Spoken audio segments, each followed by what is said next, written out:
Isang magsasaka ang hinaras ng mga taga-LTO Bohol, kung saan ay inambahan ng saksak, sinakal, at tinarato na parang aso ng mga taga-LTO Bohol ang isang magsasaka. Sa video na ito ay panoorin natin ang malaasal hayop na ginawa ng mga taga-LTO Bohol. Panoorin nangyari ang komosyon sa lugar ng Panglao Bohol. Isang puting pickup truck ng LTO ang nakatigil at tila chine-check ang isang itim na motor.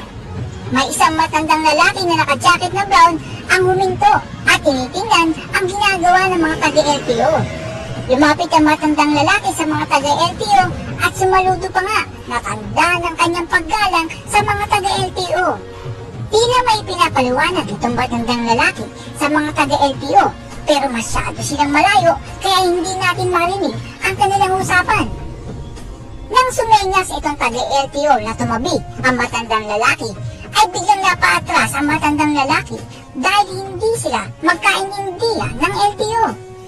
Dahil doon ay napagpasyahan ng matandang lalaki na umalis na lang at bumalik sa kanyang motor. Pero dito na nag-umpisa ang komisyon. Dito ng tatlong taga-LTO Bohol ang matandang lalaki. Sinigawan ng mga taga-LTO sa kanan ang matanda na parang sumisigaw sa isang aso sa kalye. Ang isa namang taga-LTO ay nag-ala polis at sinakkapan ang lalaki kahit wala pa naman itong ginagawang threat or masama. Nakuha ng matandang lalaki ng isang kutsilyo na ginagamit ang matanda sa kanyang pagsadon ay nag-amok itong taga-LTO at sinakal ang matanda na parang baboy. Inambahan ng mga taga-LTO Bohol ang matandang magsasaka na tila sasaksakin na parang aso. Patuloy sa pagsakal sa matanda ang isang taga-LTO na parang baboy ang katawan. Pinagmumura at sinaktan ng taga-LTO ang matanda na walang awa at parang wala silang tatay sa kanilang mga bahay.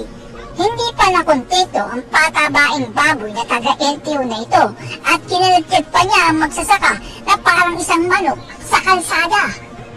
Patuloy ang pagtalagkad nitong patabaing baboy na taga-LTO na ito sa nakakaawang magsasaka, habang itong nakakaawang matanda naman ay sinisigaw na isa siyang farmers or magsasaka.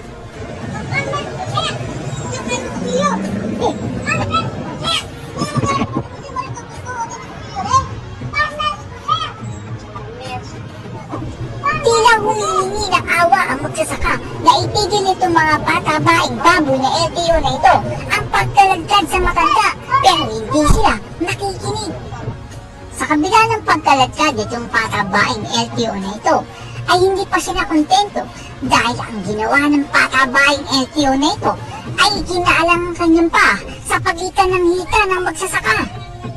Ginamitan pa ng tuhod nitong patabaing baboy na LTO na ito ang magsasaka upang lalong masaktan itong matandang magsasaka.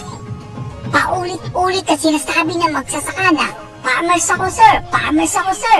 Pero napuno na yata ng tutuli ang tenga nitong mga patabaing LTO na ito at hindi narinig ang sinasabi ng magsasaka. Ilang minutong tinuhod ng tinuhod nitong patabaing baboy na LTO na ito ang magsasaka. Itinuring na aso ng mga patabaing baboy na LTO na ito ang magsasaka at pinaupo sa lupa upang hindi ito makagalaw. Isang uri ito ng marahas at hindi tamang pagpapatupad ng batas. Ang ginawang ito ng mga patabaing baboy na LTO na ito ay sinuspindi ng LTO 7 ang lahat ng law enforcement operation sa Bohol Province. Inalis din ang mga LTO 7 field enforcement sa lugar para sa investigasyon. Kasalukuyang nasa pulis ang mga LTO officers na sangkot sa insidente.